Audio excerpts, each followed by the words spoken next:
低估中国决心，布林肯将访华，中美关系能够缓和吗？如何兑现承诺才是重点。各位网友大家好，欢迎收看本期中恒 Talk。 美国是一个没有敌人也要自己制造敌人的国家。从美国建国开始，他就一路对世界各国进行打压，以此来获得更加稳固的世界霸主地位。在国家实力强大后美国更是一发不可收拾。第一次世界大战之后，美国搅乱全球局势的黑手并未停下，继续打压德法日，于是二战爆发了。在全世界都投身反法西斯战争的时候美国却大发战争财而暴富。战后呢，又凭借雄厚国力一家独大，规划了战后世界秩序，从此称霸世界。此后即便美国已经成为世界超级大国，打压别国的恶习呢也仍旧未改，尤其喜欢打压正在崛起中的国家。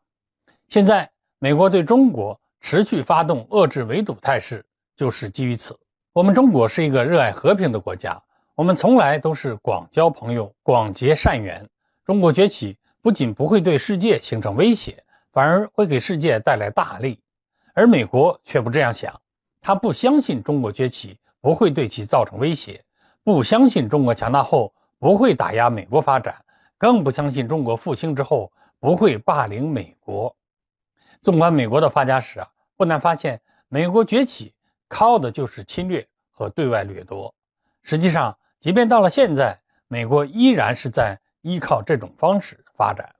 抢夺各国人才，收割世界财富，霸占他国的资源。可以说，美国能有如今的强大，是由抢夺来的世界果实堆砌而成的。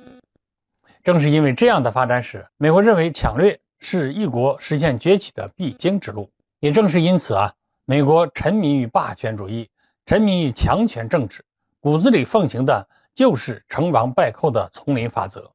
遵从的就是看谁的拳头大就谁说了算的强盗逻辑。基于他这样的标准美国不接受中国崛起，不相信中国是真的在追求和平，更不承认中国以和平发展的方式获得超越美国的世界影响力。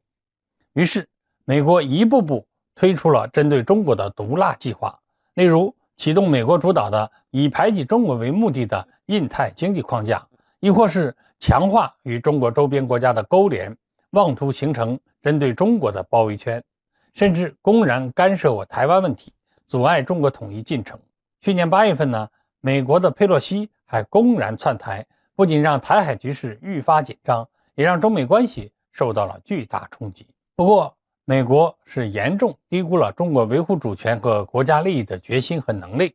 窜台事件之后中国当即宣布了8项反制，而这些反制呢，不出所料的全部都击中了美国的痛点。美方多次呼吁要与中国重返对话，并且在中美巴厘岛会晤时美国总统拜登亲口对中国许下了5不1无益的诺言，试图缓和中美关系。日前更有消息指出，美国务卿布林肯将于2月初访问中国，而与中方讨论取消8项反制则会成为会谈重要议题之一。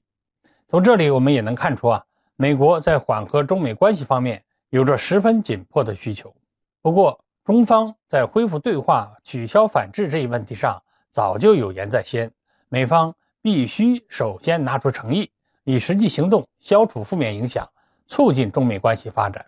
至于是什么行动，想必美国人心里会有数。